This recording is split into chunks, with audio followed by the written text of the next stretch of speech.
Siguran je da ima kvalitete koji će biti zanimljivi gledalcima kraj malih ekrana i da će postati zvezda nakon ovog realitija. Produkcija je najavila da 6. septembra počinje 9. sezona reality programa Elita. Već se uveliko nagađa ko će se uskoro useliti na velelepnoj manju Šimanovcima.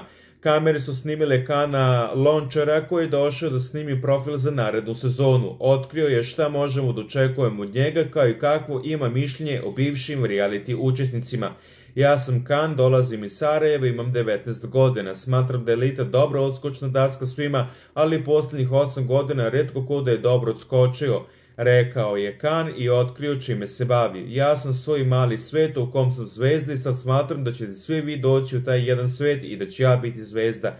Inače sam vaspitač u igraonici, ranije sam pratio Elitu, ovu posljednju sezonu nisam, ali smo svi upućeni, rekao je Kan.